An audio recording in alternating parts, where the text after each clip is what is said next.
안녕하십니까. 오늘 원주 대학 입시 설명회 수시 전형과 또 그에 대한 대비 전략을 맡은 EBS 정재원입니다. 반갑습니다. 제가 오늘 준비한 강의를 잘 들어주시고 우리 학생들 또 학부모님들 준비를 잘 하셔가지고 무조건 성공하는 그런 입시가 되시기를 바라겠습니다. 그럼 바로 강의 시작하도록 하겠습니다. 올해 입시 2022년도 입시죠. 2022년도 봄에 우리 학생들이 이 코로나도 이겨내면서 봄날 그 캠퍼스의 그 전경을 만끽하며 살아가시기를 정말 바라면서 2022 학년도 입시 한번 시작해 보도록 하겠습니다. 먼저 그 올해 특징 중에 하나가 뭐냐면요, 자연계에 큰 변화가 있습니다. 좀 더 쉽게 얘기하자면 자연계 학생들한테는 좋은 뉴스가 많고요.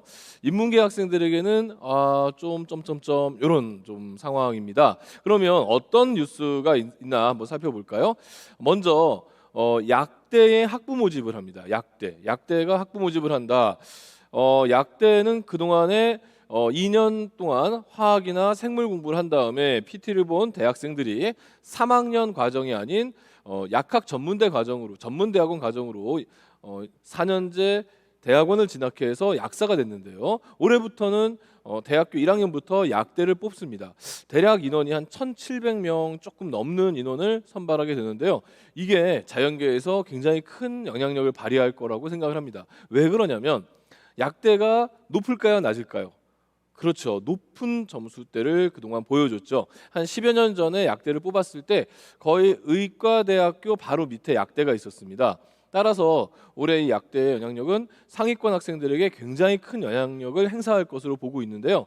1,700명 정도 선발하니까 그 정도 뽑을 수 있지 이렇게 생각할 수도 있는데, 입시의 관점에서 본다면 1,700명이 상위권 1,700명이 가는 것이 아니라 상위권 1,700 자리를 두고서 학생들이 한 4대1, 5대1 경쟁률이 된다면 한 10,000명 정도의 상위권 학생들이 이 약대 입시를 위해서 거기에 집중을 한다는 거죠. 그렇게 되면 상대적으로 다른 학과들, 화학이나 생물이나 공과대학이나 이런 다른 학과들의 합격선이 낮아질 수 있다는 거죠. 이런 부분이 이제 굉장히 큰 뉴스가 되겠고요. 두 번째로 의대가 이번에 이제 건국대학교 글로벌 캠퍼스 의대가 의전원에서 또 학부 모집으로 이번에 전환이 돼가지고요, 역대 최고의 많은 숫자로 의대생을 선발합니다. 이거 역시 상위권 학생들에게 영향을 끼치는데, 이렇게 생각할 수 있어요.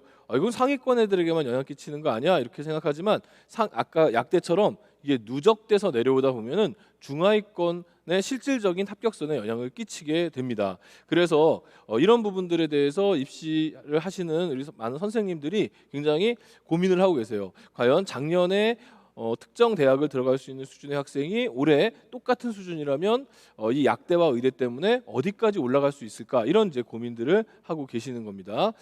그리고 여기에 아주 큰 뉴스처럼 나오진 않았지만 한전에서 공과대학을 만들었어요. 한전에서 에너지 공과대학이라고 해서 취업이 보장되는 건 아니지만 어느 정도 취업을 보장해주는, 그러니까 법적으로는 취업 보장이다 이렇게 표현은 못하지만 어느 정도는 취업 보장형으로 한전공대 에너지 공과대학이라는 이름으로 전라도 나주에다가 학교를 세웁니다. 100명 정도를 선발할 예정인데 이 역시 영향력이 있을 것으로 봐요. 그리고 올해 이제 그 융합학과가 또 많아지거든요. 그러니까 국문과, 영문과 이런 학과들과 또는 이제 공대 학과들 이렇게 합쳐가지고 인문, 자연, 융합학과들이 많아지는데, 대체로 인문계, 순수 인문계 학과들을 좀 줄이면서 이런 융합학과를 뽑게 되는데요. 융합학과에는 대부분 이제 컴퓨터나 AI 이런 개념들이 들어오기 때문에 이과 학생들에게 좀 더 유리한 요소들이 많이 있습니다. 그래서 역시 자연계의 관문이 넓어진다 이렇게 볼 수가 있겠고요.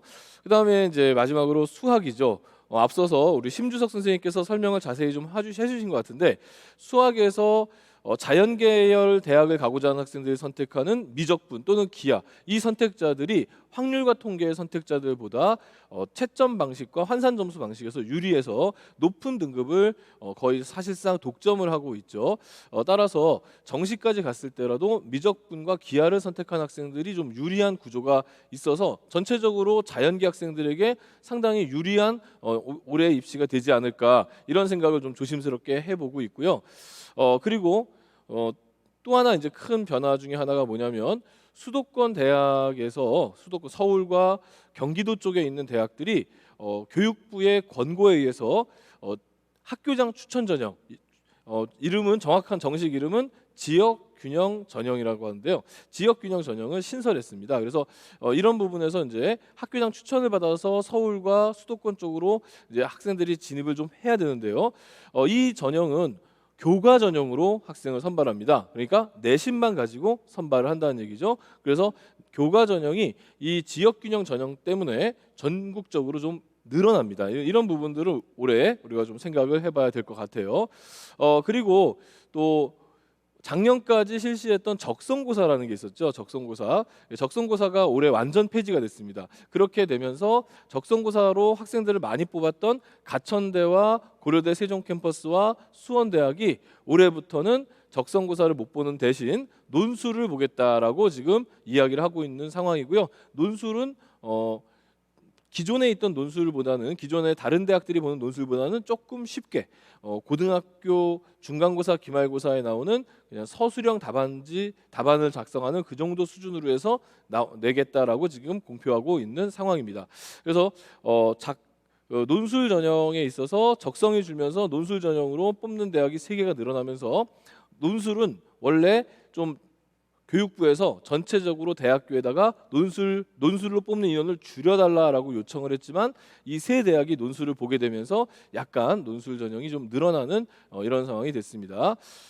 그리고 또 하나의 뉴스는 뭐냐면, 경희대학교하고 연세대학교가 그동안 학생부 종합전형에서 수능 최저학력 기준을 적용하지 않았어요. 근데 올해 적용을 하게 됩니다. 그래서 수시에 학생부를 가지고 뽑는 전형에서는 대체로 수능 최저가 없는 게 일반적이었는데, 올해 지역균형 선발처럼 교과 전형, 그 다음에 일반적인 교과 전형, 그리고 학생부 종합 전형에서 서울에서 학생들에게 인기가 좋은 경희대학이랑 연세대의 종합 전형, 이런 데서 수능 최저학력 기준을 적용하게 됐어요. 따라서 수능 최저학력 기준을 통과할 수 있느냐 없느냐 여부에 따라서 학생들 입장에서는 희비가 엇갈릴 수 있는 그런 상황이 됐습니다.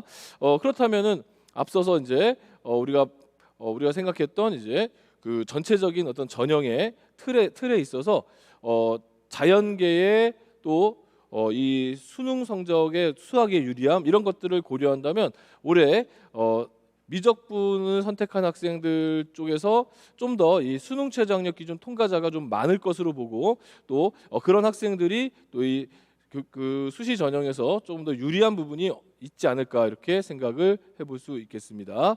예, 그리고 또 이제 올해 같은 경우에 그 학생부 종합전형 서류 간소화 대학이 많아졌어요. 그래서 자소서가 없는 대학이 많아졌는데, 이쪽 강원도 지역에서도 학생들이 매우 선호하는 강원대학교하고 춘천교대가 자소서를 올해부터 받지 않습니다. 이것도 학생부 종합전형을 준비한 학생들에게는 굉장히 큰 빅 뉴스가 될 수 있을 것 같습니다.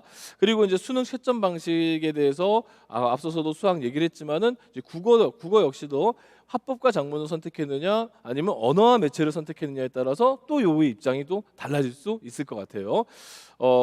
이런 부분들과 함께 이제 정시가 또 늘어나게 돼 있죠. 2024년 지금 고등학교 1학년 후배들이, 1학년 동생들이 나중에 대학 입시를 보는 것이 2024년 입시인데요.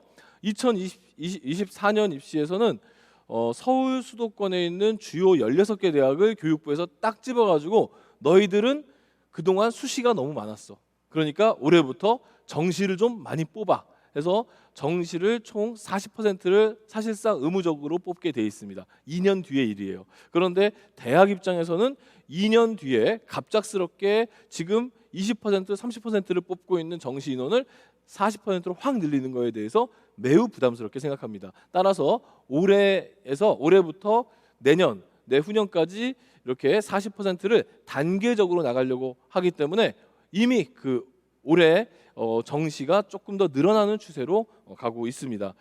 그렇기 때문에 올해 학생들이 수능을 좀 끝까지 준비해야 된다. 앞서서 얘기했던 교과 전형과 종합 전형의 수능 최저학력 기준 부분과 정시 전형의 증가는 결국 올 한 해 수능의 중요성을 보다도 강조할 수밖에 없는 상황이 되었다. 이렇게 좀 말씀드릴 수 있을 것 같아요.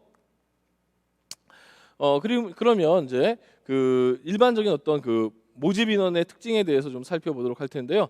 모집 인원을 보시면은 교과 전형이 약간 증가를 했고 학생부 종합 전형이 좀 많이 감소를 했죠. 그 학생부 종합 전형에서 감소된 인원을 쭉 추적해 보니까 결국 교과 전형과 정시 전형 쪽으로 흘러갔음을 알 수가 있고요. 그런데 이제 또 이렇게 생각해 볼 수 있죠. 그 교과 종합 전형이 그래도 여전히 상당수를 유지하고 있는데 이렇게 생각할 수 있는데요.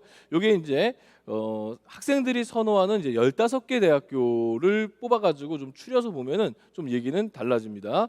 지금 15개 대학들을 보시면은 지금 정시와 교과 전형에서 두 개 전형에서 합쳐진 그 증가 인원수가 거의 6천 명 가까이가 되고요. 그다음에 학종과 논술에서 감소된 인원수가 또 거의 6천 명 가까이가 되는 거죠. 그래서 이 흐름이 어디로 가는지를 여러분들이 잘 아셔야 되겠고요. 그와 동시에 학종이나 논술을 준비했는데 나는 그동안 학종을 정말 열심히 준비했는데 학종이 저렇게 많이 줄어 하면서 또 걱정하는 학생들도 있을 것 같은데 이게 또 따지고 보면은 올해 이제 작년보다 학생 수가 약간 감소를 했거든요. 작년보다 약간 감소한 학생 수와 그리고 각 대학교에 한 수십 개의 학과가 있지 않습니까? 그래서 학과별로 감소된 인원 이렇게 따지면은 또 생각보다는 그렇게 학종이 크게 감소했다라고 보기도 어려운 부분도 있어요. 어쨌든 그래도 이 15개의 주요 대학에서는 학종이 감소가 됐고 정시와 교과가 늘었다라는 것을 우리 눈으로도 이제 직접 확인해 볼 수 있는 상황이 된 거죠. 예, 그러면서 이제 강원도 지역도 한번 좀 살펴볼게요. 강원도 지역에서는 사실 강원도 지역은 학생부 종합 전형보다는 교과 전형이 강세를 이루고 있습니다. 강원대학교와 뭐 그밖에 이제 그 규모가 큰 강릉 원주대라든가 또 상지대, 뭐 한림대 이런 대학들을 보시면은 학생부 종합 전형이 분명히 존재합니다. 하지만 모집 요강을 조금만 더 여러분들이 살펴보신다면 이 강원도 지역의 대학들은 학생부 종합적인 요소가 가미된 교과 전형 또는 교과 전형이지만 학생부 종합적인 요소가 많이 들어가 있는 거 이렇게 좀 중간 형태로 보시면 되고요. 강원대나 한림대, 그 춘천교대 요 정도에서 이제 학생부 종합 전형을 많이 실시하고 있다고 생각하시면 되겠습니다. 역시 강원도 쪽에 있는 대학들, 특히 국립 대학들이 몇 군데 있기 때문에 강원대, 강릉, 원주대, 그다음에 춘천교대 같은 경우에는 국가에서 정부에서 교육부에서 요구하는 취지상 지금 수시는 조금 줄이거나 보합한다 그러거든요. 약간 약보합세에 정시는 약간 늘려가는 추세도 큰 흐름으로 있다는 점도 놓치지 마셔야 될 것 같습니다. 예, 그리고 이제 강원도 지역에서 이제 굉장히 중요한 부분들은 여러분들이 꼭 아셔야 될 것이 뭐가 있냐면 지역 인재 전형이라는 게 있어요. 그러니까 지역 인재 강원도 지역의 강원도에 있는 대학들, 그 대학들은 강원도 지역에서 고등학교를 나온 학생들만 선발할 수 있는 이런 전형이 있거든요. 이 전형은 다른 지역 아이들은 쓸 수가 없기 때문에 강원도 도내 학생들끼리 경쟁을 하는 그런 전형이에요. 그래서 이 강원도 지역의 지역 인재 전형 잘 살펴보면서 이 전형은 아무래도 경쟁률도 좀 낮고 합격선도 좀 낮아질 수가 있습니다. 그렇다면 우리가 수시를 이제 6개를 쓰게 되죠. 수시를 6개를 쓰게 될 때 조금 더 안정권으로 한두 장 정도 쓸 수 있잖아요. 그럴 때 이 현재 이 도내 지역에 있는 대학교에 또 우리 학생들이 좋아하는 학과 쪽으로 생각하시면서 이 지역 인재 전형을 써 두시면은 좀 더 도움이 될 수 있을 거라고 생각을 합니다. 그래서 그 강원도 지역이 이제 강원 인재 전형 꼭 좀 한번 확인해 보실 필요가 있겠고요. 지역 인재 전형의 경우에는 그 학생부 종합 전형도 있고 교과 전형도 있고 정시에서도 뭐 많지 않지만 일부 선발하니까 이런 것들 같이 살펴보시면서 수시 전략 6개의 원서를 쓰는 수시 6회 지원 전략을 세우실 때 꼭 좀 고민을 해 보셨으면 좋겠습니다. 예, 그러면 이제 먼저 학생부 교과 전형에 대해서 먼저 알아보도록 할게요. 이제 학생부 교과 전형은 교과입니다. 교과라는 것은 내신 성적이죠. 그래서 내신 성적이 정량, 숫자적으로, 그러니까 예를 들어서 좀 성적이 낮은 학생들이 모여 있는 고등학교에서 내신이 좋은 친구, 또는 이제 성적이 아주 우수한 학생들이 모여서 경쟁하는 학교에서 나는 나름대로 열심히 공부했지만 내신이 낮은 친구, 이렇게 있을 수 있죠. 그런데 이 교과 전형은 그런 학교의 개별적인 상황을 전혀 반영하지 않습니다. 전혀 반영하지 않고 그저 그 학생이 갖고 있는 숫자적인 거, 내가 공부를 못하는 학생들이 모여있는 학교에서 조금 열심히 공부했더니 나는 1등급이야. 그래도 그 학생은 1등급 돼. 나는 공부를 잘하는 학생들과 경쟁해서 힘겹게 3등급을 유지했어. 나 나름대로 열심히 살았어. 하지만 그 학생은 교과 전형에서는 그냥 3등급 학생입니다. 그래서 두 학생이 경쟁했을 때는 1등급 학생이 3등급 학생을 누르는 거, 이게 바로 교과 전형이죠. 그래서 이 교과 전형이 어떤 부분이 있는가 좀 살펴보도록 하겠습니다. 교과 전형에는 크게 이제 두 가지가 생겼습니다. 이제 원래는 그냥 단순히 내신 성적만 갖고 뽑는 전형 해서 이 교과 전형이 하나의 유형밖에 없었는데요. 올해 앞서 잠깐 봤던 지역균형 인재, 이 지역균형 전형, 지역균형 전형이 생기면서 교과 전형이 두 개로 이제 나눠진 거죠. 유형이 두 개로 나눠졌는데요. 그러면 무슨 말이냐? 구체적으로 지역균형 전형은 다른 말로 그냥 학교 추천 전형, 그러니까 학교장 추천 전형이다. 고등학교에서 추천을 한 학생들끼리만 경쟁하는 전형이다. 이렇게 보시면 돼요. 그러면 어느 대학교가 해당되느냐? 서울에 있는 대학 또는 경기도에 있는 대학들에게만 해당이 됩니다. 그러면 어느 정도로 뽑느냐? 그 해당 대학의 모집 정원의 10%를 무조건 이 교과 전형인 지역균형 전형으로 뽑아야 되는 거죠. 그러면 3,000명을 모집하는 학교는 300명을 교과 전형으로 선발을 해야 되는 거고, 이것은 교육부의 권장 사항인데 사실상 조금 압력을 팍팍 넣은 그런 권장 사항이기도 합니다. 그럼 일반 교과 전형하고 뭐가 다르냐? 금방 얘기했죠. 추천이라는 그 형식이 다릅니다. 그래서 추천을 하게 되는데 추천 인원에 제한이 있는 대학이 있고 추천 인원에 제한이 없는 대학이 있어요. 하지만 추천서가 반드시 필요한 부분이고요. 그럼 추천서는 어떤 추천서냐? 과거에 추천서가 재작년인가 없어지지 않았느냐? 이렇게 입시에 또 예민한 학생들은 금방 알아차릴 수 있는데요. 그런 추천서가 아닙니다. 그러니까 뭐 과거에 봤던 그 일반적인 추천서는 이 학생은 어떤 학생이고 이 학생은 너무나 훌륭한 학생이기 때문에 귀 대학에 추천합니다 해가지고 보내는 게 과거의 추천 전형이었는데요. 여기서 말하는 올해부터 하는 이 지역균형 전형의 추천서는 그냥 우리 학교에서 귀 대학에 시험 보는 학생 명단은 아무개입니다라고 그냥 명단만 보내는 그런 방식의 추천서가 되겠습니다. 수능 최저학력 기준 같은 경우에는 뭐 적용할 수도 있고 적용하지 않을 수도 있고, 이것은 대학 마음대로 결정하면 되는 부분이고요. 그리고 이제 이 교과 전형에서는 진로 선택 과목이라는 것을 이제 반영하게 되는데요. 진로 선택 과목 이제 우리 학생들 올해 처음으로 경험하셨죠. 작년까지는 작년에 이제 졸업한 선배들은 모든 과목이 다 9등급이 나왔습니다. 여러분들이 지금 배우고 계시는 뭐 과학 2 과목이라든가 또는 이제 여행지리, 뭐 고전과 윤리 이런 그 진로 선택 과목도 모두 작년도까지는 9등급으로 나눠져서 성적을 산출했는데요. 올해부터는 A, B, C 3개의 성취도로 이제 성적을 산출하게 돼 있습니다. 이렇게 되면 이제 대학 입장에서 상당히 고민이 되죠.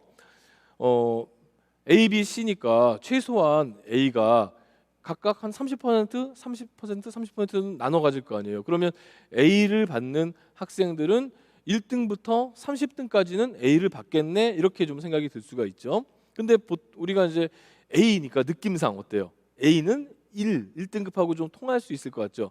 근데 대학 입장에서 A를 1등급을 줘야 되는가 고민이 되는 거예요. 왜냐하면 1등급은 몇 %입니까?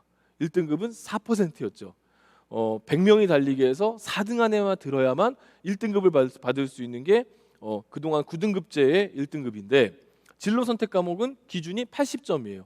그래서 80점을 넘기는 학생은 무조건 A가 나옵니다. 그래서 A가 시험 문제가 아주 어려울 경우에는 뭐 A가 굉장히 적게 나올 수도 있지만 대체로 이제 일반적인 시험 문제가 출제가 된다면 시험 본 학생 중에 한 30에서 40%는 A가 나올 수 있는 거죠.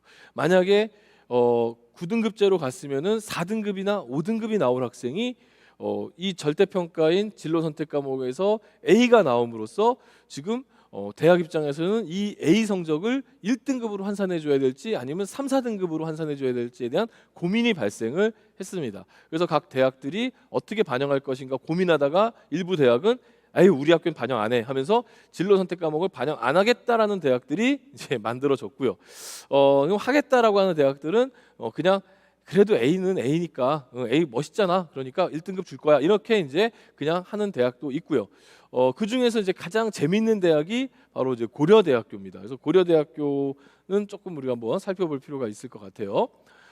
고려대학교하고 이제 서강대학교는 그 동안에는 이제 다른 대학들은 그냥 A는 뭐 몇 점을 준다거나 A는 그냥 1등급, B는 몇 점, 뭐 이런 식으로 나눴는데 고려대학교는 좀 더 재밌게 좀 식을 만들었어요. 그래서 이제 A가 너무 많을 경우, 그러니까 선생님이 교과 담당 선생님이 좀 학생들에게 점수를 좀 잘 주고 싶어서 내 과목을 듣는 학생들은 좀 A가 많았으면 좋겠다 이렇게 생각해서 문제를 매우 쉽게 냈어요. 그래서 80점 이상을 넘긴 학생이 전체의 한 90%가 될 수도 있잖아요.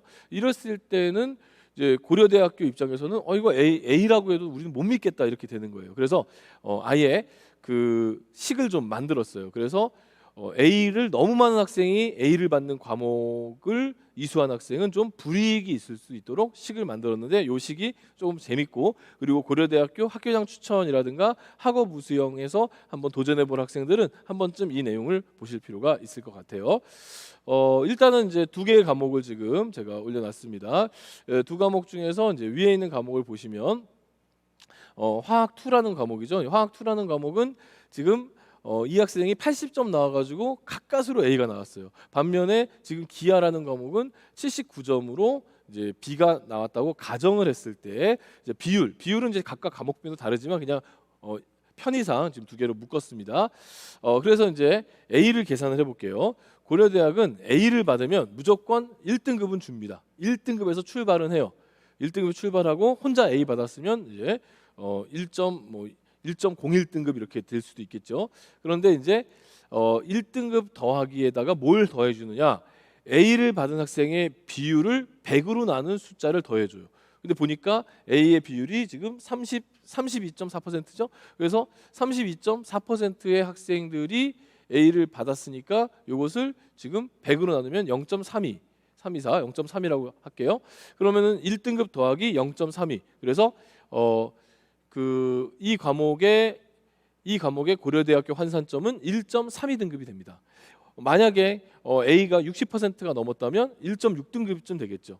A가 90%가 됐다면 1.9등급이 될 거고요.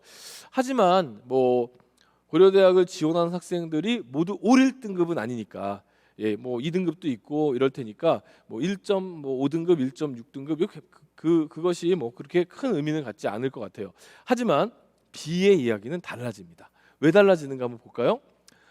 B는 지금 79점으로 아깝게 B가 나왔어요. 속 쓰려. 그렇죠? 그런데 이 수식을 보니까 A의 비율에 해당되는 석차 등급을 재분배한대요. 그러면서 밑에 석차 등급의 표식이 나왔어요. 석차 등급을 내는. 그래서 A가 32%였죠, 대략. 그래서 석차 등급표를 보니까 지금 4등급에 지금 표식이 돼 있죠. 23에서부터 40%는 4등급을 준다. 그러니까 B가 된 학생은 일단 4로 출발을 해요. 그럼 여기서 그치면 좋은데 여기서 그치지 않고 뭐가 하나 더 있어요. A부터 B까지의 누적 비율. 지금 A가 30%가 넘었고 B가 30%가 넘어서 이 누적 비율이 60%가 넘는데 이 60%를 100으로 나눈 숫자를 붙여 놓겠다는 거죠. 그래서 4.6등급이 넘어가는 거예요. 그러니까 80점과 79점의 1점 차이밖에 안 되는데 지금 등급으로 환산했을 때 1.3등급과 4.6등급으로 나눠지게 되는 거죠. 지금 아마 이 영상을 보고 계시는 이 방송을 보고 계시는 학생들 중에서 지금 기말고사를 앞두고 있는 학생이 있을 텐데요. 진로 선택 과목 무시했는데 와 고대 보니까 이거 좀 장난이 아니네요. 그래서 이런 부분들 생각하셔가지고 진로 선택 과목 무시하지 마시고 열심히 공부하셔야 돼요. 그럼 다른 학교들은 어떤가? 여러 학교들이 있는데 숙명여대 같은 경우에는 또 A는 그냥 무조건 1등급을 부과해서 세 과목까지 그냥 A를 받아서 1등급을 이제 받을 수가 있는 거죠. 다른 과목의 1등급을 교과 성적에서 다른 과목에서 1등급 받으려면은 90점을 넘겨야 되는데 80점 넘는 세 과목으로 1등급 3개가 만들어질 수 있는 대학이 또 숙명여대이기도 합니다. 이런 것들을 좀 여러분들이 모집 요강을 통해서 잘 살펴보셔가지고 이 진로 선택 과목에서 혹시나 나한테 유리한 부분이 없는가를 잘 찾아보셔야 되겠죠. 그런데 대부분의 대학들은 고려대학도 마찬가지였지만 대부분의 대학에서 요 공통적인 진로 선택 과목에 대한 공통적인 입장이 뭐냐 이걸 한번 살펴본다면 결국 A는 잘해야 그냥 본전, A는 잘하면 좋은 거 그냥 기분 좋은 A.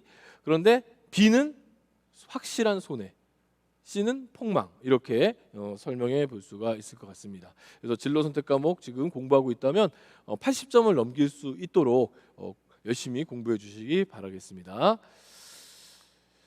그래서 이제 그 지역균형 선발하고 이제 교과 전형에 대한 이야기를 했는데요. 그러면 또 헷갈리는 게 있어. 아니 서울대학교에서도 지역균형 선발 있지 않나요? 이렇게 생각하는 친구가 있을 텐데요. 맞습니다.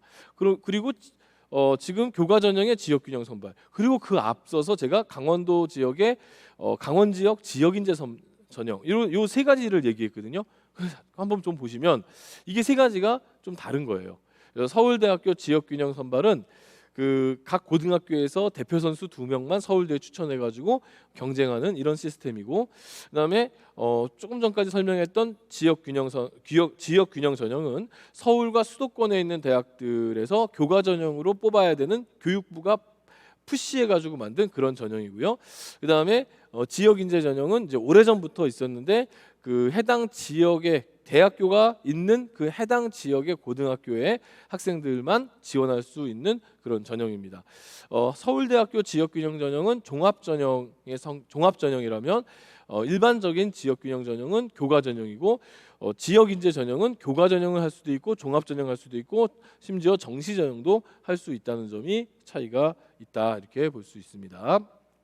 그리고 그 수도권 지역균형 전형을 조금 더 우리가 올해 이제 대세니까 한번 좀 더 살펴보면은 추천 인원 제한이 있는데 추천 인원 제한이 있고 수능 최저가 있는 학교, 추천 인원 제한도 없고 수능 최저가 없는 학교, 그리고 그 중간에 추천 인원 제한은 있지만 수능 최저가 없는 학교, 추천 인원 제한은 없지만 수능 최저가 있는 학교, 이런 식으로 4개의 분류로 나눌 수가 있고요. 또 서울 수도권에서도 안 하겠다라고 하면은 이제 실시하지 않는 대학도 있으니까 지금 화면에 보이시는 표를 보시면서 한번 쭉 정리를 해보셨으면 좋겠어요.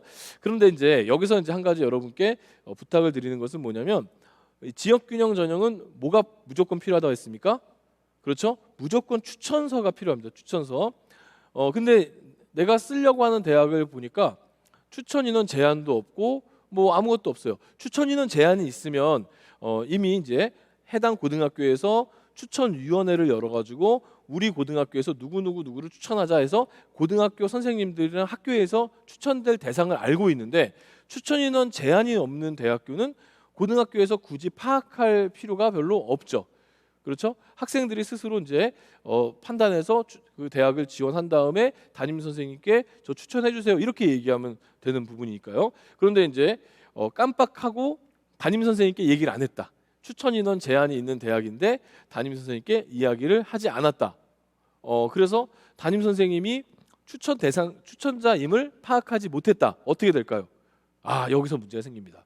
대학교의 모집 요강들을 보니까 뭐라고 나와 있냐면 추천 전형에서 추천된 대상임이 공문 같은 걸 통해서 확인이 안 될 경우 서류 미비로 탈락시키겠다고 해놨습니다. 따라서 이 전형을 쓰는 학생들은 사실 이 전형 굉장히 유리할 수 있는 전형이거든요. 이 전형을 쓰는 학생들은 반드시 선생님께 담임 선생님과 소통을 통해서 내가 이 전형을 썼습니다라는 것을 이야기를 하셔야 돼요. 이거 숨긴다고 해서 그리고 담임 선생님이 쓰지 말라고 했는데 나 몰래 쓰는 건데 이렇다고 해서 해결되는 문제가 아니니까 꼭 좀 소통을 해서 지원하시기 바라겠고요. 또 지원 대학이 굉장히 이런 전형을 하는 대학이 많지 않습니까? 굉장히 많기 때문에 전년도와 다르게 합격선이 좀 많이 낮아질 것으로 지금 예상을 하고 있어요. 그래서 좀 내가 교과 전형을 쓸 만큼의 내가 실력이 안 될 것 같은데 내 내신으로는 좀 부족할 것 같은데 이렇게 생각한다 하더라도 조금 더 적극적으로 지원을 했으면 좋겠어요. 그래서 제가 좀 구체적으로 말씀드리는 것은 한 4등급 초반 학생들까지는 서울에 있는 뭐 여학생들 같은 경우 여대, 그다음에 이제 남학생들 같은 경우에는 서울 내지는 경기도 소재에 있는 뭐 경기대라든가 상명대라든가 명지대라든가 이런 급의 대학들을 지원해 보신다면 합격의 기회가 자신에게 돌아올 수도 있지 않을까 좀 조심스럽게 예측은 해봅니다.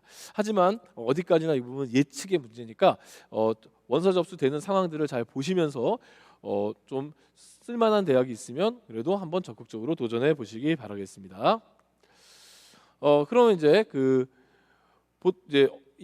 제가 지금 추천 전형은 좀 더 점수가 낮아질 수도 있다. 그러니까 이 교과 전형은 낮아질 수도 있다라고 얘기를 했는데요. 그 왜 그런지 한번 근거를 한번 대보도록 할게요.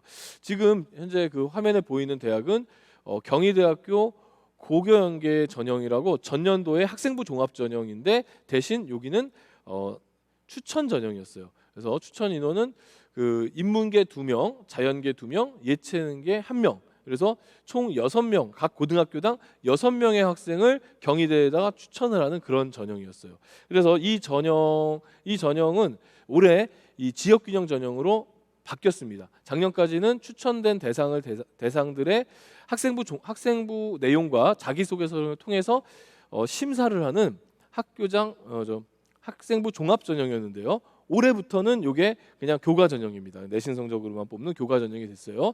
근데 제가 왜 이 표를 보여드리냐면요. 이 표를 자세히 보시면 제가 좀 빠져서 좀 같이 보도록 하겠습니다. 자세히 보시면은 지금 그 모집 인원이 있고 경쟁률이 있고 지원자가 있고 충원률이 있고 충원 번호, 총 합격자 이렇게 나왔는데요. 이건 뭐냐면은 해당 학교에 이제 모집 인원 있죠. 거기에 이제 지원한 학생들이 있는데 예를 들어 국문과 같은 경우에 10명의 모집에 65명이 지원을 했다는 거예요. 그런데 여기에서 65명이 지원을 해서 10명이 합격을 했을 텐데 이 10명의 먼저 합격한 학생들이 최초 합격을 해놓고 다른 학교로 중복 합격해서 빠져나간 거예요. 그래서 그 다음 학생들을 또 이제 충원을 시켰는데 그 충원한 학생들이 10명이 또 충원이 됐다가 그 중에 한 명이 또 빠져서 최종 21명까지 충원이 된 거죠. 그래서 10명 선발했는데 충원 번호가 21번까지 가서 결국 총 합격장을 받은 학생들이 그 31명이 되는 그런 구조예요. 그래서 여기 작년에는 수능 최저가 없었는데 일단 지금 합격한 학생들 그 65명 학생 중에서 31명이 합격증을 받았으니까 지원한 학생들의 한 절반 가까이가 합격률 한 50% 가까운 수치를 보여준 거죠. 그런데 지금 이제 여기 보이는 것을 쭉 보시면 관광학부 같은 경우에 합격률이 무려 95%나 됐다는 것을 이제 눈으로 확인하실 수가 있을 거예요. 국제 캠퍼스를 보면은 국제 캠퍼스는 여기는 이제 자연계 서울 캠퍼스고요. 국제 캠퍼스 인문계를 보면은 지금 몇 개 학과들은 지원한 학생들이 모두 합격한 것을 확인할 수가 있어요. 그런데 이 경희대가 작년에 지금 자연계는 좀 더 합격률이 높죠. 작년에 이 전형은 금방 얘기했죠. 수능 최저가 없었어요. 근데 올해는 2개합 5라고 하는 수능 최저를 적용합니다. 수능 최저가 적용이 되면 지원한 사람들 중에서 한 40~50%는 이 수능 최저를 못 맞춰요. 그러니까 지금 이제 이 표를 어떻게 보셔야 돼요? 작년에 충원율이 50% 정도가 된 학생들이 있다면, 50% 된 학과가 있다면 그 학과는 올해 같은 경우에는 지원자의 대부분이 수능 최저를 통과했을 때 대부분이 붙을 수 있는 학과가 된다라는 이야기예요. 그래서 교과 전형을 특히 지역균형 전형처럼 이게 추천 제한이 있는 전형을 좀 적극적으로 여러분들이 써보시는 것이 좋다라고 제가 강조를 드리는 거예요. 대신에 수능 최저 학력 기준 있는 대학 중심으로 수능 최저는 일단 통과해 놓으셔야 되는 거죠. 보통 수능 최저는 이제 제가 이 시간에 다 말씀드릴 수는 없고 이제 자료집 같은 거 찾아보시면은 3개 영역 등급합 6, 등급합 7, 또 2개 영역 등급합 4, 등급합 5, 등급합 6. 뭐 요 정도 수준이기 때문에 2, 3등급이 2개냐 3개냐 요 정도로 이제 수능 최저를 걸고 있습니다. 그래서 이것을 맞출 수 있는 학생들에게는 상당히 올해 내신 성적이 좀 부족하더라도 전년도 합격선에 비해서 부족하더라도 올해 상당히 의미 있는 상황이 될 수가 있다라는 거 그걸 좀 꼭 기억해 주시고요. 그다음에 제가 지역 인재 전형을 좀 꼭 좀 하나 정도 안정권으로 두라고 했죠. 특히 이제 문과 학생들 같은 경우 좀 더 올해 수시에 집중을 하셔야 됩니다. 앞서서도 우리 심주석 선생님께서 수학 얘기하시면서 수학에서 정시까지 갔을 때 역대급으로 자연계 아이들이 유리하다라고 말씀을 하셨죠. 실제로 그렇습니다. 그래서 뒤에 가서 이제 그 분석한 자료도 저도 한번 보여드릴 텐데 따라서 그 이과 학생들이 상당히 유리하다. 정시에서도 유리하다. 문과 학생들이 수시에서 뭔가 좋은 결과를 만들어내지 못한다면 정시에서는 자기가 원하는 수준보다는 좀 더 낮은 대학을 갈 수밖에 없는 그런 상황이 될 수도 있다. 따라서 문과 학생들의 경우 특히 이 지역인재 전형을 적극적으로 활용할 수 있어야 됩니다. 강원대학교 지역인재 전형은 뭐 수능 최저학력 기준이 존재하는데 수능 최저학력 기준이 그냥 3개의 영역 4등급이에요. 4등급. 그러니까 4등급이 3개면 되는 거예요. 4등급 3개. 그래서 3개 영역 등급합 12 정도가 되고요. 일부 학과는 13 이렇게까지 가는데요. 그러니까 학생들이 지금 남은 기간 동안에 수능을 준비하면서 4등급 3개를 만들 수 있느냐 없느냐 이게 굉장히 강원대학교 지역인재 전형에서는 중요한 부분이 되겠죠. 강원대학교만 보여드리겠습니다. 왜? 강원대학이 그래도 이 지역사회에서는 가장 점수 합격선이 높은 대학이기 때문에 이 정도만 본다면 나머지 대학들은 여러분들이 감으로 잡으실 수 있고 자료를 찾아서 확인해 보실 수 있기 때문에 강원대학만 좀 보여드립니다. 지금 보시면 이미 이제 눈치채셨죠? 아까 경희대학교 보는 방법 알려드렸잖아요. 맨 끝 자료를 보시면은 수능 최저 통과했을 때 지원자가 모두 지원했던 학생 중에 수능 최저 통과한 학생은 다 붙는 이런 학과가 엄청나게 많습니다. 그래서 꼭 이런 전형들을 여러분들이 활용을 하셔야 되겠어요. 그래서 아마 4등급 뭐 심지어 100%다 합격을 하게 된다면 5등급, 6등급도 붙을 수 있는 그런 학과들도 있으니까 수능 최저 학력 기준을 지금부터 아주 끝까지 노력해서 통과한다면은 분명히 좋은 기회가 생길 수 있을 것이고 또 4등급 대 5등급 대 학생들은 그렇다 치더라도 그 아래 등급의 학생들도 그 외의 대학들 뭐 강원대가 아닌 그 외의 대학들 물론 춘천교대는 다르지만 그 외의 대학들에서 여러분들이 도전을 해보신다면 충분히 수시 6장의 카드 중에 이 교과 전형에서 안정권 하나를 만들어 놓고 다른 나머지 카드를 도전하실 수 있을 거다라고 한번 예상을 해봅니다. 예, 뭐 쭉 이제 현황들을 이제 살펴보시면 될 것 같고요. 네. 강원대학교 수능 최저학력 기준을 보시면 일반 전형은 전국 어느 고등학교를 졸업하든 쓸 수 있는 전형이고요. 지역인재 전형은 강원도 도내 고등학교 졸업생만 쓸 수 있는 그런 전형이죠. 수능 최저도 일반 전형에 비해서 조금 낮습니다. 그리고 일반 전형도 실제로 합격선이 수능 최저 통과됐을 때 합격률이 70% 이상 올라가는 학과들이 굉장히 많습니다. 그래서 이 교과 전형은 수능 최저 전형이라고 보셔도 무방할 것 같아요. 네. 지역 인재 전형의 현황들은 이제 교과 전형 중에 이제 지역 인재 전형 현황들을 쭉 나열해 놨으니까요. 역시 보시면서 이 정도 대학에서 내가 좋아하는 학과가 있으니까 이렇게 한번 도전해 보는 것도 괜찮겠다 이런 마음을 한번 가져보시기 바라겠습니다. 이제 논술 전형으로 빠르게 살펴볼게요. 논술은 지금 길게 뭐 얘기할 필요가 없을 것 같은데요. 논술은 일단 강원도 쪽에서는 연세대학교 원주 캠퍼스를 제외하면은 지금 강원도 쪽에서는 논술을 보는 대학은 없죠. 그런데 이제 올해 논술 같은 경우에 그 서울시립대는 자연계만 있고요. 그 다음에 그 가천대와 고대 세종하고 수원대가 올해 이제 논술을 실시한다 했습니다. 따라서 내신 성적이 낮고 수능 성적이 그냥 4등급, 5등급대에 머문 학생들도 논술로서의 도전할 기회가 생겼고, 현재 가천대학이나 고대 세종이나 수원대학교 홈페이지에 들어가시면 이 대학의 지금 이제 모의 논술 문제 이런 식으로 내겠다라고 하는 방향성을 알려주는 그런 문제들이 있으니까 한 번쯤 공부를 해 보시기 바라겠습니다. 그리고 이제 그 논술을 좀 길게 얘기할 수는 없지만, 이제 논술을 어떻게 대비할 수 있느냐, 분명히 지금 논술을 생각하고 있는 친구들이 있을 텐데요. 논술은 특히 크게 이제 인문계 같은 경우에는 뭘 잘 보셔야 되냐면, 이 어느 과목에서 논술이 많이 출제되는가를 보셔야 되거든요. 그래서 이것을 묶어 보면은요, 지금 일반 사회 교과 과목, 일반 사회 교과라고 하는 것은 1학년 때 배운 공통사회, 그 다음에 2학년, 3학년 때 배우는 이제 사회문화라든가 뭐 사회문제 탐구, 뭐 법과 정치와 법, 또 경제 이런 과목들이 되겠죠. 이런 과목들에서 굉장히 많은 문제가 나온 것을 확인해 보실 수가 있을 것 같고요. 또 하나 또 많이 출제가 되는 과목을 보니까 바로 이제 윤리 도덕 과목에서 많이 출제가 되고 있죠. 그래서 윤리와 사상하고 또 생활과 윤리 쪽에서 출제가 많이 되고 있죠. 생활과 윤리에서는 정의론 쪽이, 그다음에 윤리와 사상에서는 다양한 철학 이론이 많이 나오고 있습니다. 그 외에 이제 역사나 지리 같은 경우는 많이 출제가 되지 않고 있죠. 뭐 출제가 된다 하더라도 그렇게 많은 내용이 담겨져 있지는 않으니까 보통 이제 자료 정도만 제시하는 수준이에요. 지리하고 역사는. 그래서 문과 학생들이 논술을 준비한다면 사회교과, 특히 사회문화 같은 사회교과나 생활과 윤리, 윤리와 사상 같은 이 윤리교과를 좀 같이 병행해서 공부하시면 논술에 크게 도움이 된다는 것을 아셨으면 좋겠고요. 올해 3학년들뿐만 아니라 지금 이 영상을 보고 계시는 1, 2학년 학생들도 혹시 논술에 대해서 관심이 있다면 지켜봐 주시면 좋을 것 같아요. 이과 쪽에서는 이제 자연계는 수리 논술인데, 수리 논술에서는 이제 수학의 범위가 있어요. 수학의 범위가 있는데 기하가 들어가 있는 대학이 몇 개 보여요.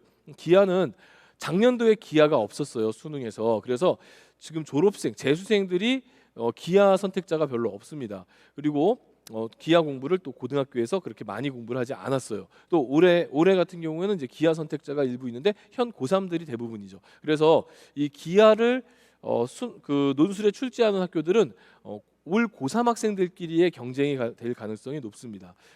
그런 학교들이 지금 눈에 보이니까 올해 논술 도전하는 학생들 중에서 좀 더 경쟁률이 낮은 대학에 도전해보고 싶다 그러면은 이과 쪽은 기하가 들어가 있는 논술을 생각해 보시면 좋을 것 같아요. 예, 이렇게 이제 살펴봤습니다.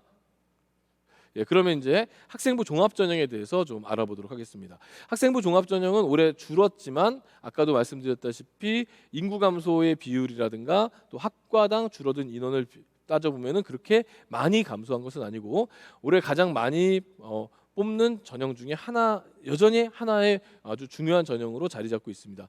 총 한 32% 정도 이 전형으로 뽑아요. 작년까지 40% 뽑았다가 많이 줄어들었지만 그래도 30% 넘게 선발하고 있는 게 학생부 종합전형입니다. 학생부 종합전형에 대한 이제 오해가 많아요. 왜 오해가 많으냐? 지금부터 10년 전이죠. 10년 전에 이런 뉴스가 나왔어요.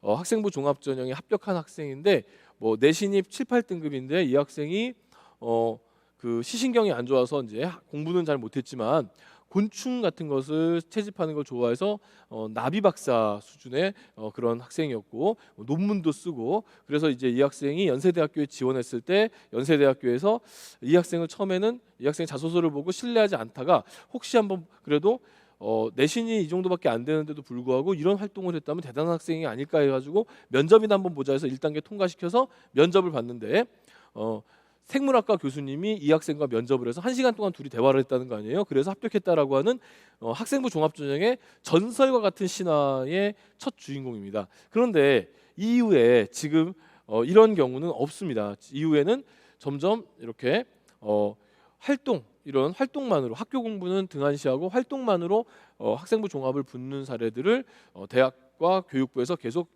규제해 나가고 줄여 나가면서 지금은 이와는 다른데 여전히 이런 뉴스를 듣고 10여 년 전에 뉴스를 보고 학교에서 뭐 과제 연구라든가 논문이라든가 이런 거를 고민하는 학생들이 있을지 모르겠는데 그런 생각은 하지 않으셔도 되겠습니다.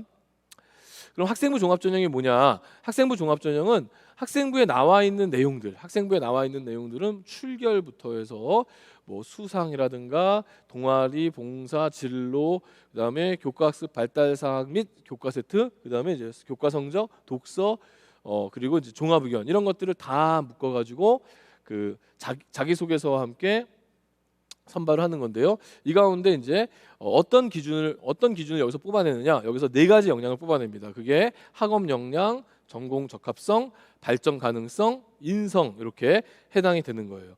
그럼 학업 역량이 뭐냐? 그러면 대부분 내신 성적 좋은 거 이렇게 생각하는데 천만의 말씀입니다. 아닙니다. 학업 역량은 내신 성적이 좋은 것을 이야기하는 것이 아니고 학업 역량이라고 함은 학생의 어떤 학업에 대한 태도, 또 지식에 대한 어떤 그 갈급함 이런 것들이거든요. 예를 들어서 우리 교과서에 한국사 교과서에 흥선대원군 파트를 보시면 흥선대원군은 통상수교 거부 정책을 해서 개화의 속도가 이제 늦췄다. 개화의 속도가 늦춰졌다. 또 세계사의 발전 속도에서 흥선대원군의 통상수교 거부 정책 때문에 우리가 느려졌다라고 하는 비판이 한 줄 있습니다. 그랬을 때 우리가 그냥 그 중간고사, 기말고사를 보기 위해서는 외우겠죠. 흥선대원군, 통상수교 거부 정책, 개화의 속도 늦췄어 이렇게 해서 그걸 달달달 외우는 데서 끝나겠지만 학업 역량이 탁월한 학생은 여기서 한 가지 생각을 더 해보는 거죠. 그래, 오케이, 시험 교과서는 그렇게 나왔어. 한데 정말 흥선대원군의 통상수교 거부 정책이 우리나라를 그렇게 망친 것일까? 이렇게 교과서에서 비판할 만큼 정말 그렇게 문제가 심각한 것일까? 한번 찾아봐야지 하면서 찾아보고 파악하는 것, 이게 바로 학업 역량이 되는 거죠. 그래서 뭐 학교 수업 시간에 뭐 발표의 주제가 만약 흥선대원군으로 잡혔을 때 흥선대원군의 통상수교 거부 정책의 긍정적인 면들을 찾아가지고 발표를 해본다거나 아니면 그 비판적인 부분들을 좀 더 구체적으로 근거를 들어서 같이 비판을 해본다거나 이런 것들이 바로 학업 역량, 학업 태도에 해당되는 부분이죠. 전공적 합성은 뭐냐? 전공적 합성이 오히려 내신 성적과 관련된 부분이죠. 예를 들어서 기계공학과를 가려고 하는 학생의 성적표를 봤을 때 기계공학과를 도전하는 학생인데 영어는 100점이고 물리학은 뭐 50점이다. 그랬을 때는 영어가 50점이고 물리학이 100점인 학생하고 비교했을 때 누가 더 전공적 합성이 높으냐 이렇게 이제 따져볼 수 있는 거거든요. 그래서 전공적 합성은 오히려 과목별 어떤 성적 같은 추이가 더 중요한 부분이 되겠고요. 그 다음에 이제 발전 가능성 같은 경우에는 발전한 면모, 그러니까 떡잎부터 알아본다는 얘기 있지 않습니까? 그래서 이 학생의 어떤 행동들을 보고 선생님들이 평가를 했는데 그것을 보고 대학들이 이 친구가 고등학교 때 이런 상황 속에서 이런 행동을 한 것을 보니 대학교에 와서는 더 잘하겠구나. 대학교에 와서는 별로 발전할 가능성이 없구나. 이런 걸 따져볼 수가 있거든요. 그럼 발전 가능성이 높은 학생들은 어떤 학생들이냐? 학업 태도하고 연결이 되기도 하지만 어쨌든 문제 제기를 많이 하고 또 고민을 많이 하고 또 리더십을 발휘할 때 어떻게 하면 내가 더 좋은 리더십을 발휘할지에 대해서 늘 생각해보는 이런 학생들이 바로 발전 가능성이 있는 학생이죠. 반장을 했다. 무조건 발전 가능성이 높은 게 아니라 반장을 했는데 1년 내내 한 거라고는 담임 선생님, 학교 선생님 수업이 시작하면 차렷 경례하고 심부름밖에 안 했다. 발전 가능성이 있겠습니까? 없겠습니까? 없어 보이죠? 예, 맞습니다.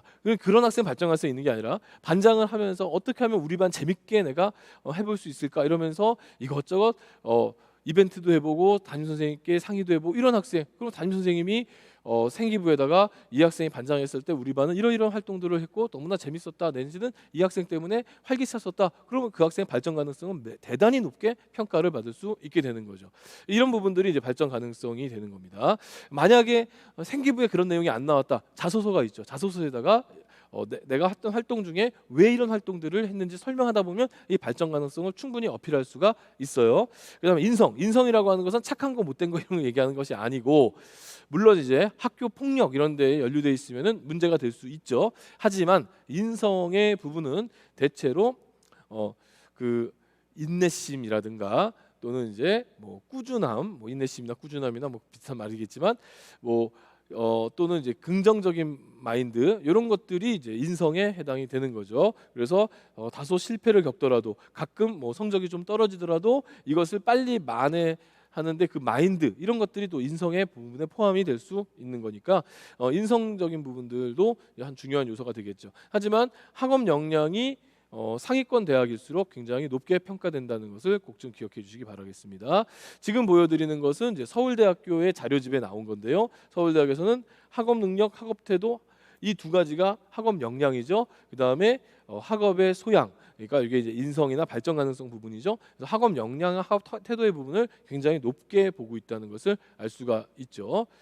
그런데 앞서서 얘기했지만 성적은 아니라는 거죠. 단순한 성적은 아니다. 그래서 단순한 성적 그 이상의 어떤 노력들. 그런데 그 이상의 노력하는 학생들이 성적이 나쁘겠습니까? 그러다 보니까 자연스럽게 성적이 높은 학생들이 이런 태도도 좋게 보여지고 하는 거죠. 그러니까 태도가 좋았기 때문에 성적이 좋은 거예요. 그러니까 성적만 좋은 것이 아니고, 그래서 학생부 종합에서는 성적만 좋은 것이 아니라 태도를 통해서 성적을 높여간 학생이 유리한 거다라고 보시면 됩니다.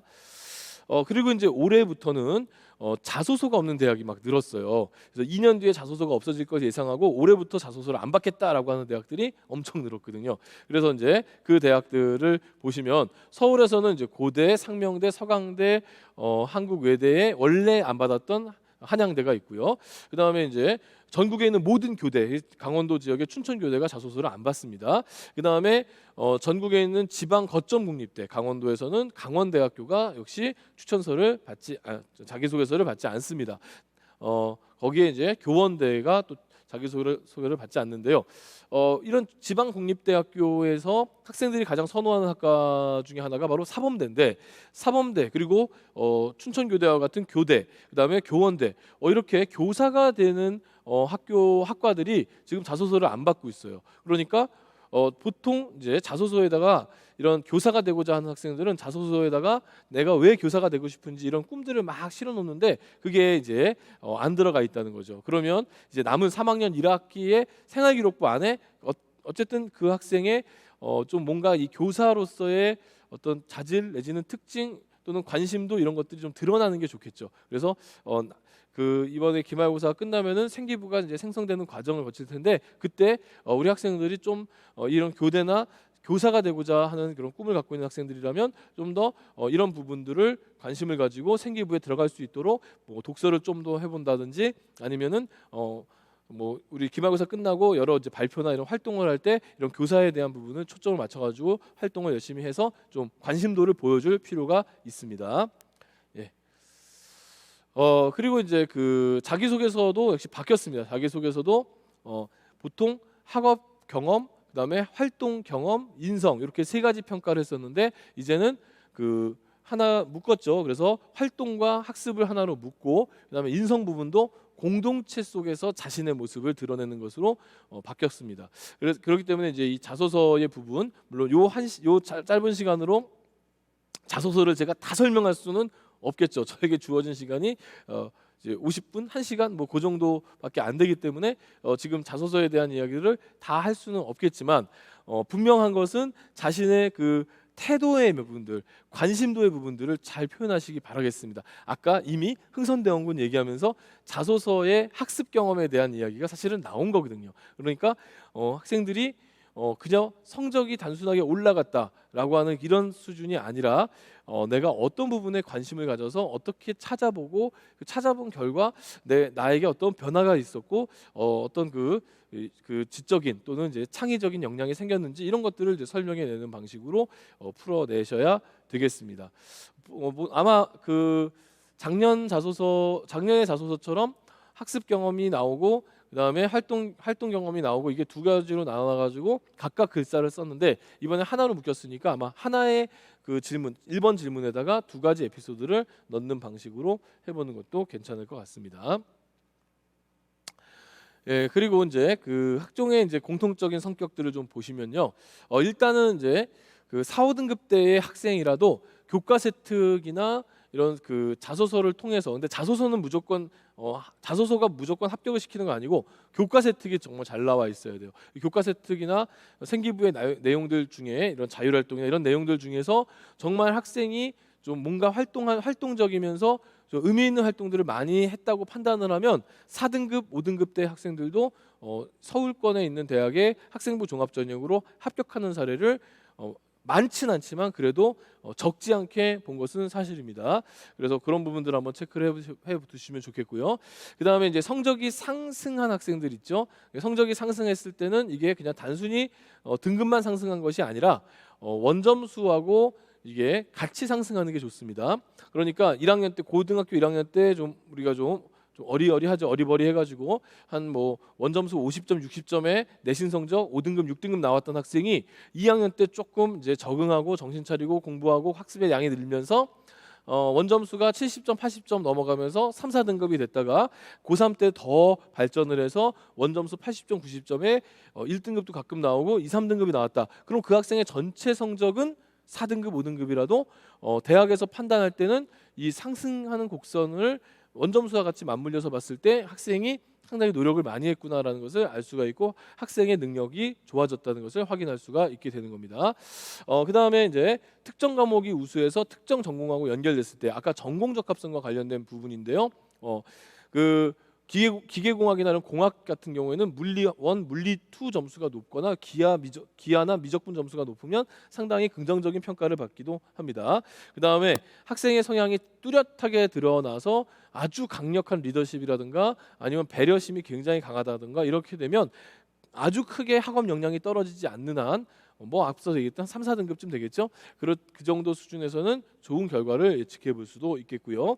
그 다음에 학교에 따라서 대학에 따라서는 학업 역량이 또는 이제 성적이 좋은 학생들이 꼭 오지 않는 많이 오지 않는 학교들이 분명히 있습니다. 그런 경우에는 이런 임원 경력이라든가 이런 교과 외 활동들이 상당히 높은 평가를 받게 되니까 이런 교과 외 활동을 적극적으로 하는 친구들은 학생부 종합전형을 한 번쯤 고민해 보시면 좋을 것 같고요. 그다음에 면접에서 좀 자신 있는 학생들은 그 서류 점수와 면접을 한꺼번에 계산해서 뽑는 이런 전형에 도전을 해보시면 큰 도움이 될 거라고 생각을 합니다. 그러나 7등급, 8등급, 9등급이 성적표에 주류를 이룬다거나 원점수 40점, 50점이 너무 많다거나 이러면 크게 도움이 학생부 종합에서는 별로 도움이 되지 않으니까 이 점 참고하시기 바라겠습니다.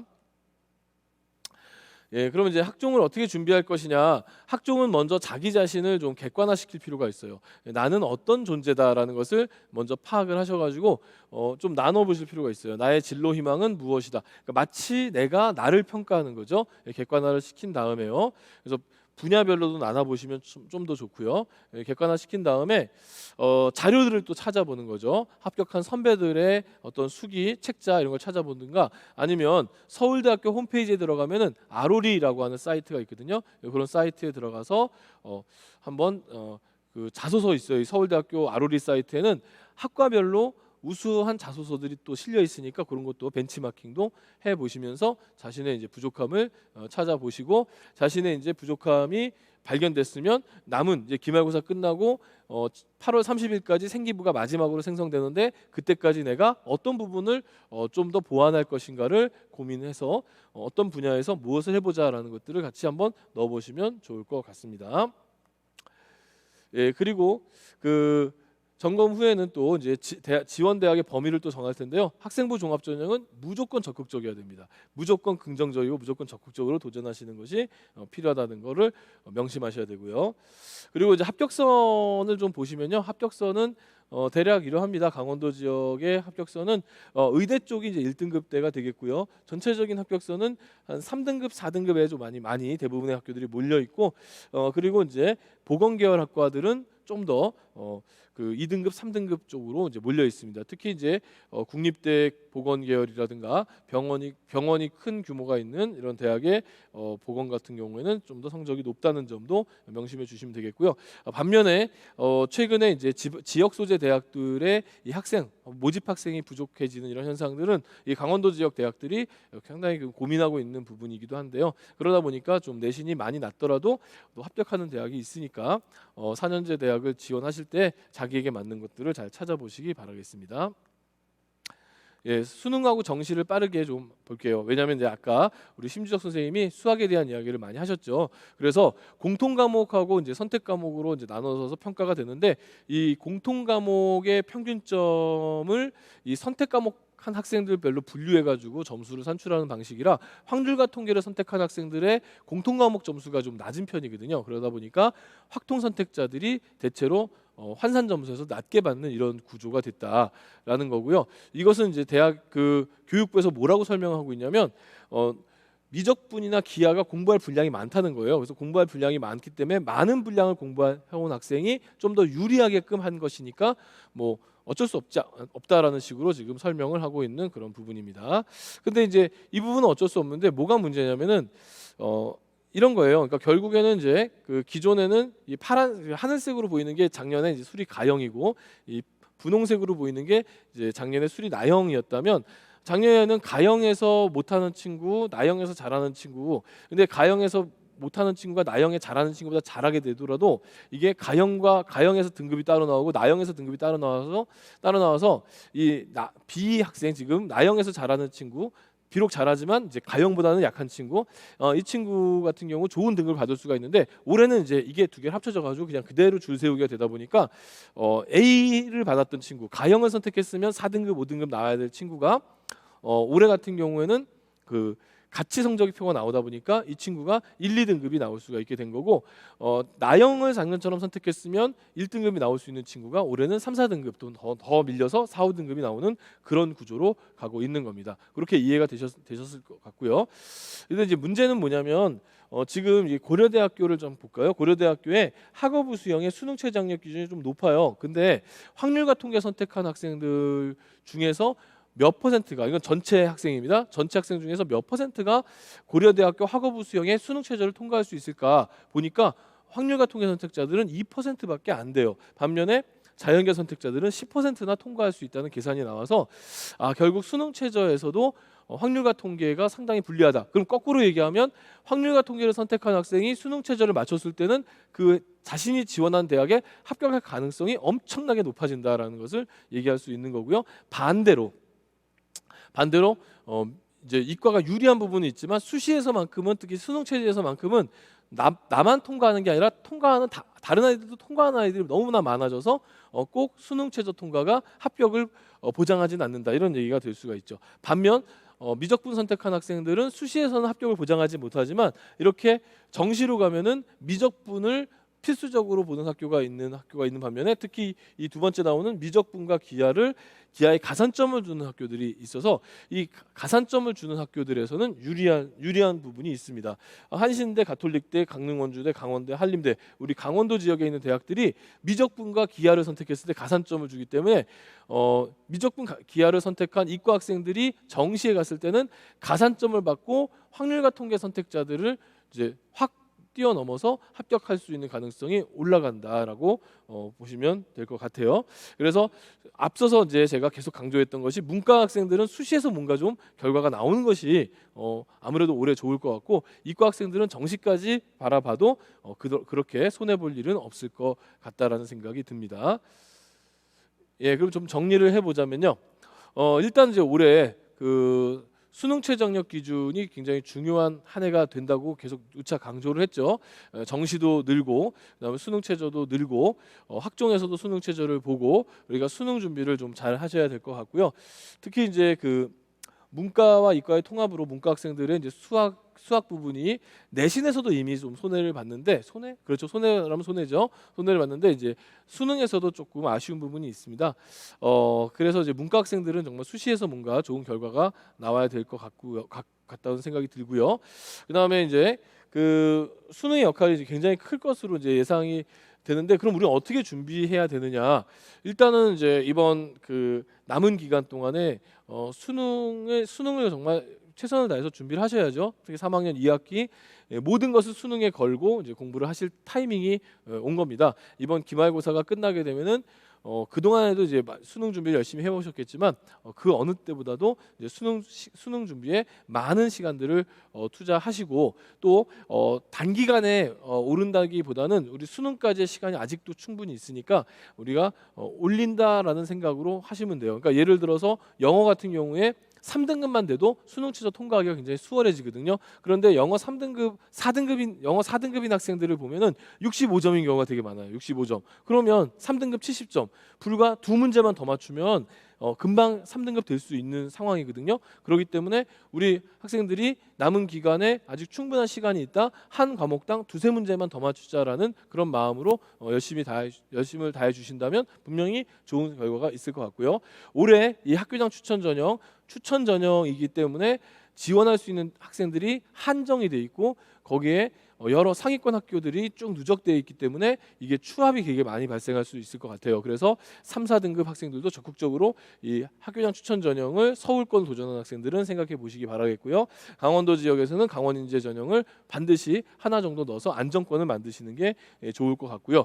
그다음에 입시라고 하는 것은 단순히 여기서 끝나는 것이 아니라 앞으로 여러분들이 사회생활할 때도 굉장히 중요한 부분이니까요. 취업률이라든가 평판도 또 지역사회 기여 이런 것까지 고려해서 입시 준비를 잘 해보시기 바라면서 제 강의는 여기서 마치도록 하겠습니다. 감사합니다. 그렇다면 이제 오늘 좀 제가 강의 내용 여기까지고요. 그다음에 이제 사전에 저희가 질문을 좀 받았습니다. 코로나19로 인해서 현장에 이제 학생들이 오지 못하는 관계로 사전에 수험생들에게 영상을 미리 받아서 질문을 받아봤는데요. 한번 좀 보도록 하겠습니다. 네, 안녕하세요. 북원여자고등학교 학생회장 정아윤입니다.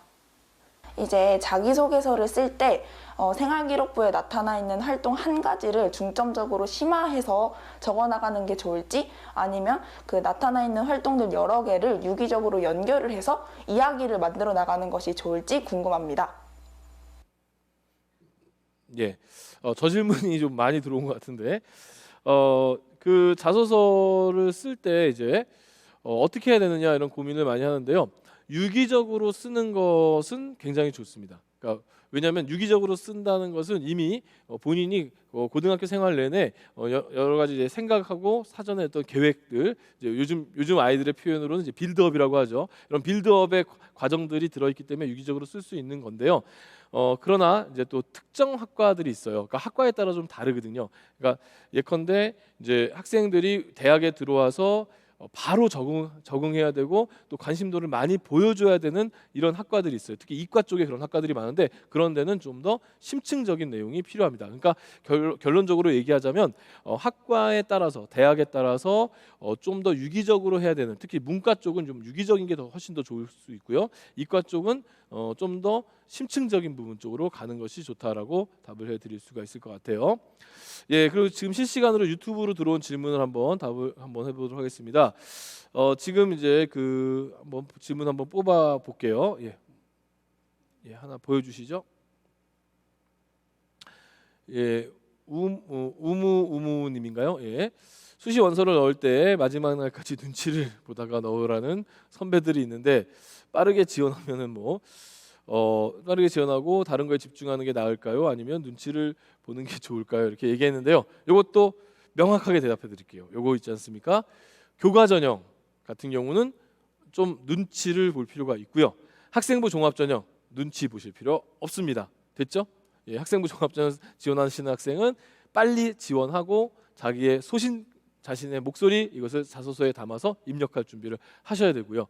교과 전형은 아무래도 많이 몰리면 많이 몰릴수록 그 안에 우수 학생들도 많이 몰려지기 때문에 조금은 좀 눈치를 봐야 됩니다. 그래서 초반부터 많이 몰리는 학과는 피하는 것이 좋은 게 교과 전형입니다. 그래서 그렇게 나눠서 생각하시면 될 것 같아요. 어떻게 좀 명확하게 답이 되셨나 모르겠네요.